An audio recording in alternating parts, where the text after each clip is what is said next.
There was a company that had a list of ingredients, and they're saying they're all vegetable based, but they're not. How can you tell, and how can we tell? It's tough because you'd have to either have a degree in chemistry or look it up. There is a website. There's a couple of websites you can do it. One of them is the Environmental Working Group has a website. It's called Skin Deep, and you can type in. You probably have to copy the name of the ingredient because it's so long and unpronounceable usually. But you can type it in, and they will. It's still limited. There's a lot of ingredients they don't have data on, but they may have. So on the basic, the most common ones that are being used, there's data on. So there'll be data on dimethicone. There'll be data on phenoxyethanol. You can't tell me it's a vegetable. It's not. It's synthetically designed, and most of them, a lot of them are from the petroleum industry. Okay. So one of the movies that I haven't shown, that I've shown before, it's a movie, it's called The Story of Cosmetics.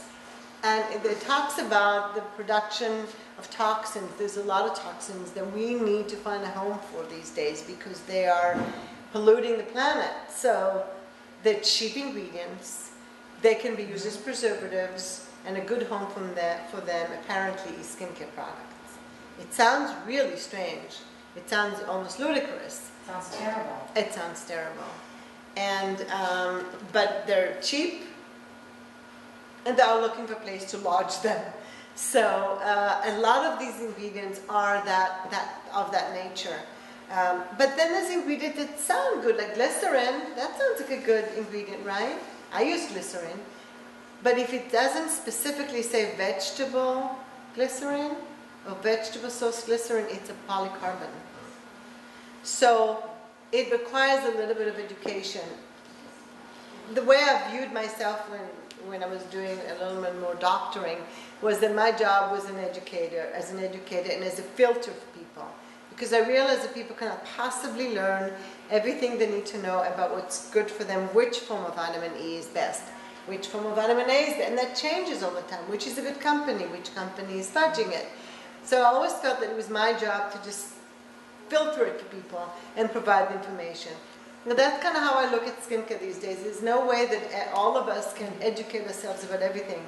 But if you find someone you trust, either a website that you trust or a company that you trust, and then you know if the ingredients are not in there, they're probably not good.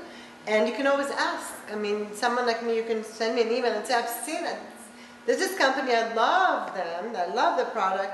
There's a few ingredients I'm wondering about, are they good? Can I use them? Where can I find out more about them? It takes a little proactive approach. I would say that if it's something that's very non-pronounceable, like let's say cyclopentasiloxane, for example, or butylated hydroxytoluene or something, it's probably not quite, and it's probably not a vegetable source. It's kind of the way I would look at it.